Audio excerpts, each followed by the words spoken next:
Hello friends, welcome back to my channel. दोस्तों, थोड़े time पहले मेरे मेल पे एक लड़की का मेल आता है। वो मेरे से अपनी कुछ प्रॉब्लम को शेयर करती है और वो चाहती है कि मैं उस प्रॉब्लम का सॉल्यूशन उसको बताऊं। लेकिन प्रॉब्लम कुछ ऐसा था जो आम है, बहुत लोगों के साथ ये प्रॉब्लम होती है। तो मैंने सोचा कि चलो इस पे एक मैं वीडियो बना के सबको देती हूँ, ताकि जिसके भी लाइफ में इस तरह की प्रॉब्लम है शायद उसको कुछ हेल्प हो सके। उस लड़की ने मुझसे कहा कि मैम, मैं बचपन से एक लड़के से प्यार करती हूँ। वो मेरा रिलेटिव भी है, दूर का रिलेटिव है, और मैं बचपन से उसके साथ पढ़ाई करती थी और बचपन से हम दोनों फ्रेंड्स भी थे। और जब बड़े हुए तो हम दोनों में प्यार हो गया और हम दोनों का सच्चा प्यार था। हम दोनों एक दूसरे को बहुत लाइक करते थे और हम शादी करना चाहते थे और पूरी ज़िंदगी एक दूसरे के साथ रहना चाहते थे। लेकिन जब शादी का वक्त आया और मैंने अपने फैमिली में बात करी तो मेरे फैमिली वालों ने बिल्कुल इनकार कर दिया और शादी उस लड़के से नहीं करके मेरी ज़बरदस्ती रिलेटिव से प्रेशर दिलवा के, मुझे इमोशनली ब्लैकमेल करके, तरह तरह की बातें करके जैसे तैसे मेरी शादी ज़बरदस्ती कहीं और करा दी। ऐसा नहीं है कि जिससे मेरी शादी हुई है वो लड़का बुरा है, वो अच्छा है, बहुत अच्छा है, पर मैं उसके साथ रह नहीं पा रही हूँ और मुझे हर पल अपने उस प्रेमी की याद आ रही है। मैं उसके बिना जी नहीं पा रही हूँ, मैं बहुत डिप्रेशन में हूँ। आप प्लीज़ मेरी हेल्प कीजिए। मैंने अपने हस्बैंड को बहुत समझाया, बहुत कहा कि मैं आपके साथ नहीं रह सकती, मुझे डिवोर्स चाहिए, लेकिन वो मना कर रहे हैं। वो कह रहे हैं कि नहीं, डिवोर्स नहीं लो। जब मेरे फैमिली वालों को ये बात पता लगी तो उल्टा वो मुझे धमकी देने लगे फिर से। वो ये कहते हैं कि अगर तुमने डिवोर्स दे दिया तो हम तुम्हें अपनी पूरी जायदाद से बेदखल कर देंगे, हम तुम्हें अपने रिश्तों से बेदखल कर देंगे, हम तुमसे जीवन में कोई मतलब नहीं रखेंगे। और इतना सारा धमकी देने के बावजूद भी वो मुझे ना कहीं बाबाओं के पास, तांत्रिक के पास, साधुओं के पास ले जा रहे हैं। कभी कुछ खिलाते रहते हैं, कभी कुछ गले में पहनाते हैं, कभी कुछ हाथ में बांधते हैं, पता नहीं वो क्या क्या मेरे साथ करते रहते हैं। लेकिन मैम, मैं बिल्कुल अपने हस्बैंड के साथ नहीं रहना चाहती। मैं बहुत ज़्यादा परेशान हूँ। मैं अपने प्रेमी के साथ शादी करना चाहती हूँ। मैं काफ़ी पढ़ी लिखी लड़की हूँ। मैं इंडिपेंडेंट होना चाहती हूँ, मैं जॉब करना चाहती हूँ अपने। हालांकि मैं जिससे प्यार करती हूँ उसकी आमदनी बहुत नहीं है, वो बहुत नहीं कमाता है। इसलिए मैं चाहती हूँ कि मैं भी जॉब करूँ और हम दोनों मिलके अपने एक लाइफ को अच्छा रुख दें और हम साथ रहें डिवोर्स देके। प्लीज़ आप मेरी हेल्प कीजिए। तो ये उस लड़की की प्रॉब्लम थी जो उसने मेरे साथ शेयर किया।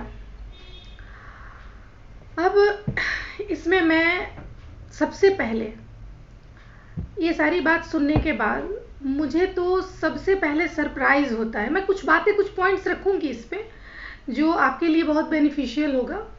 लेकिन सबसे पहले मैं उन पेरेंट्स को ये बताना चाहती हूँ, इस लड़की के पेरेंट्स को, जिन्होंने अपनी बेटी की, जिससे शादी कराई उसकी, और जो उसका प्रेमी है उसकी, इन 3 जिंदगियों को बर्बाद करने का जिम्मा जो अपने सर पे लिया उन्होंने, इसके लिए बधाई के पात्र हैं। वो बहुत अच्छा काम किया आपने। इससे तो अच्छा होता कि आप बच्चा पैदा ही नहीं करते।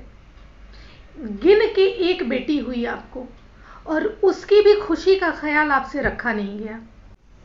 इससे तो अच्छा होता कि आपने बच्चा पैदा किया ही नहीं होता, आराम से शादी ब्याह करके अपना मजा मस्ती कर लेते।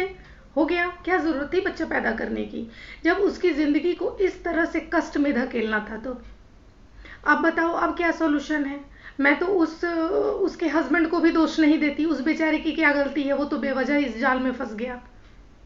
हाँ, तो अब क्या सॉल्यूशन है? बहुत पेरेंट्स ये सोचते हैं कि चलो किसी तरह जोर जबरदस्ती से कहीं और अपने पसंद के लड़के से या अपने पसंद की लड़की से इसकी शादी कर देते हैं और शादी के बाद तो किसी न किसी तरह से ये एडजस्ट हो ही जाएगा। बट ऐसा हर समय नहीं होता। अब आप क्या करोगे? आपकी बेटी तो रहना नहीं चाहती उसके साथ, अब आप क्या करोगे? अब तो डिवोर्स होना ही होना है। अब हो जाओ खुश। दूसरी बात, अगर आपके पेरेंट्स ये कह रहे हैं कि आपको वो अपनी जायदाद से बेदखल कर देंगे, तो करने दो, इसकी चिंता आप मत करो, उनको करने दो। वैसे भी कौन सा जायदाद आपको दे रखा है उन्होंने? जिंदगी तो आपकी खराब कर दी।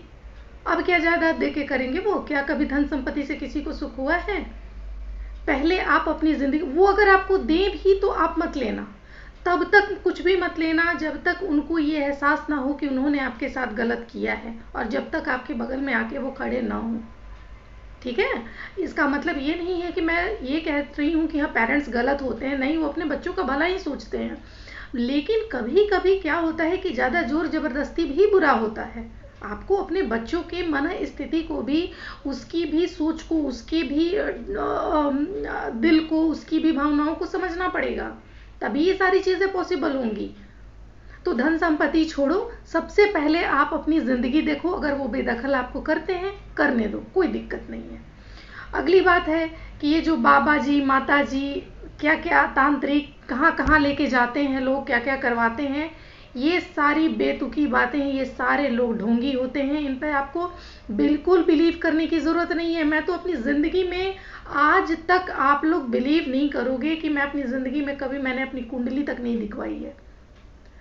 अपने कर्म पे भरोसा रखो, कुछ नहीं होता, ये सारे ढोंगी होते हैं, इनको अपना भविष्य खुद पता नहीं होता, इनकी खुद की जिंदगियों में मुश्किलात आई पड़ी रहती हैं और दूसरों को 10 ये सॉल्यूशन देते हैं, कुछ नहीं होना। ठीक है, तो आपको मैं यही बोलूँगी कि आप अपने ज़िंदगी में आगे बढ़ो, मूव ऑन करो। सबसे पहला काम आप करो कि एक अच्छा सा, जो अभी के डेट में आपको जॉब मिल जाता है, वो जॉब पकड़ लो, सेल्फ डिपेंडेंट बनो। उसके बाद आप ये सारे डिसीजन लोगे तो आप स्ट्रॉन्ग रहोगे। आज के डेट में आपको जो भी जॉब मिल रहा है सीधा पकड़ लो और तब डिवोर्स की बात करो, आगे बढ़ो। हालांकि आपके हस्बैंड के साथ ये कम्प्लीटली अनफेयर होगा, बट अब इसके अलावा कोई सॉल्यूशन नहीं है, तो आप उनको समझदारी के साथ ये सारी चीज़ें समझा के और आप डिवोर्स के लिए आगे बढ़ो और अपनी डिवोर्स फाइल करो, शादी करो और अपने लाइफ में आगे बढ़ो। लेकिन इन सब के बीच इंडिपेंडेंट होना बहुत ज़रूरी है। आप इंडिपेंडेंट रहोगे तभी ही कुछ कर पाओगे। ठीक है, तो इसलिए इंडिपेंडेंट रहो, मजबूत रहो, अपने आप पे भरोसा रखो। ये किसी भी प्रेडिक्शन में, किसी भी बाबा में, ओझा में कुछ नहीं रखा। इन किसी भी चीज़ों में बिलीव करने की आपको ज़रूरत नहीं है। बस अपने लाइफ पे फोकस करो, अपनी खुशियों पे फोकस करो, अपने माँ बाप को समझाओ और अपने लाइफ में आगे बढ़ो। मेरा यही कहना है। अगर आपका प्यार सच्चा है, अगर आपका प्यार सही है, तो आप अपने लाइफ में ज़रूर सक्सेस हो जाओगे। तो इसी के साथ मैं वीडियो को एंड करती हूँ। मिलती हूँ फिर नेक्स्ट वीडियो में। दोस्तों, आपको मेरा ये वीडियो कैसा लगा कमेंट में ज़रूर बताइएगा, और आपको अगर अच्छा लगे तो एक लाइक का बटन ज़रूर दबा दीजिएगा। तब तक के लिए बाय बाय।